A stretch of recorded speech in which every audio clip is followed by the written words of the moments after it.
Hi everyone and welcome to another booktube video from me, Martha May Reads. Today I'm going to be doing my May wrap up. So I read 4 books in May, which is slightly below my average. I normally read 6 to 8 books, but I did read a book that was 1,000 pages this month, so I'm kind of going to let myself off the hook for that one. So the first book that I read in May was Becoming Dinah by Kit Wall. This is a proof copy, so I'm not going to hold it up because you get nothing from seeing this blank yellow book cover. Becoming Dinah is about a 17-year-old girl who tries to run away from her commune that she grew up in because of something that happened between her and her best friend. However, she ends up illegally driving her neighbour in his VW camper van across the UK. It's actually a retelling of Moby Dick, but with camper vans instead of whales, and it is a coming-of-age story with LGBT themes. I really enjoyed this book. I love Dinah as a character, and I could definitely see this being made into a film. I also loved everyone that Dinah met on her journey.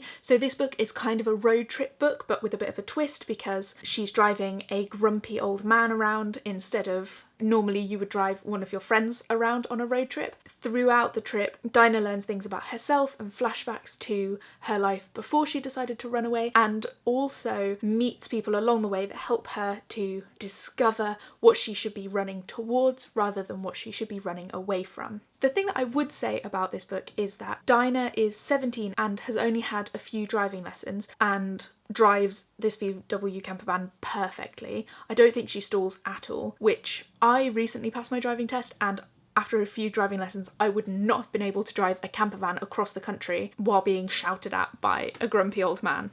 So good on you, Dinah. And I gave this book 4 stars. The second book that I finished in May is The Wise Man's Fear by Patrick Rothfuss. So I read this as a buddy read with my friend. We'd previously read The Name of the Wind together as well, and we read 50 pages of this book a day, so it took us ages. This is the second book in the King Killer Chronicles by Patrick Rothfuss, and it follows Kvothe. In the first book he's a child, and as we progress into this book he is a teenager, but we also see Kvothe later in his life after he has created all sorts of legends surrounding him, and now he runs an inn with a fae creature called Bast. So because this is the second book in the series, I'm not going to tell you what happens in this book. I might touch on it later, but I'll tell you where you can skip to if you don't want any mild spoilers for this book at all. One thing I will say about this series is Kvothe's most prized possession is his loot, because his birth family are a Dimarua, so they're kind of a travelling performers. His most prized possession is his loot. So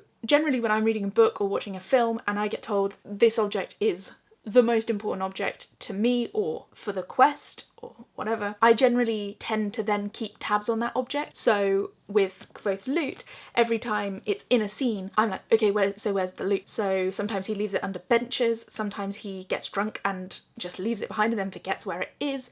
And the whole time I was reading this book, I was like, yeah, but where's the loot? Just something to be aware of if you're like me and you like to freakishly keep tabs of characters' favourite objects. This will stress you out so much, because I was so stressed reading this, just purely for Kvothe's loot getting lost constantly. So I thought this book was okay. I gave it 3 stars. I think just because of the length of it, I was disappointed that I didn't rate it higher, and I almost did rate it 4 stars just because of how long it is, but I just couldn't up it to 4 stars. The reason being is that I would say that this much of the book I really enjoyed. So slight spoilers here. I'll put a timestamp on the screen that you can skip to skip all of the mild spoilers for this book and the book before. So all of this book here, I was really enjoying it, just under halfway. I was really enjoying it. So there's Kvothe's antics at the university, and then there's his time at court. This half of the book, I didn't like any of it. I didn't like any time from when he starts from the camping montage in the forest. I didn't like it. There were characters that I liked. I really liked Tempe, but I just didn't like it, and Kvothe annoys me in general as well. So when you're annoyed by the protagonist and the love interest of a book that's this long, it's not going to be a fun time. The third book that I read in May was The Diabolic by S.J. Kincaid. I feel like this is classic booktube. I bought this book because of classic booktube, which is why I feel like it's classic classic booktube. So the Diabolic follows Nemesis, who is a teenage girl that was genetically engineered to protect Sidonia. I don't know if I'm pronouncing her name right, but it's how I pronounced it when I read it. So because she was genetically engineered to protect Sidonia, she kind of imprinted on her, and Sidonia is the only person that Nemesis cares about at all in the entire universe. So this book is set in space. I generally really like books that are set in space just because of the extra peril that there is. Like, you could open the door and then everyone's dead.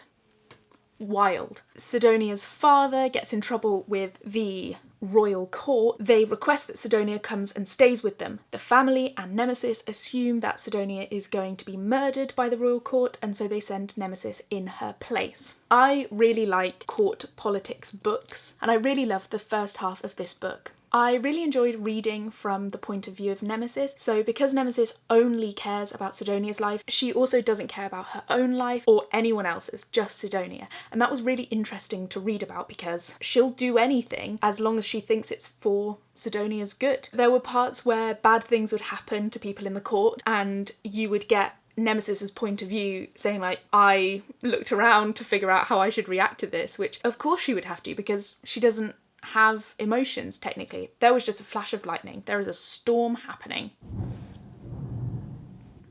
The reason that this book ended up being a 3-star for me was because it fell into a kind of plot pattern that I don't really love in books in general, so it ended up being a 3-star book for me. The final book that I read in May is Ballad of Songbirds and Snakes by Suzanne Collins. This book is so thick. I think it was about 500 pages. This was another buddy read for me this month. Generally, I don't do this much buddy reading in the month, but it just happened and I love a buddy read. So for this book, my friend and I actually read around 200 pages each time. So the Ballad of Songbirds and Snakes is actually split up into 3 parts and we read a part a day. So we read it in 3 days, which was really intense. So this book follows President Snow from the original Hunger Games series in his younger years when he is a teenage boy. So in this book he is a mentor to the District 12 tribute Lucy Gray as she enters the Hunger Games, and it was so interesting seeing a Hunger Games not as we know it at all.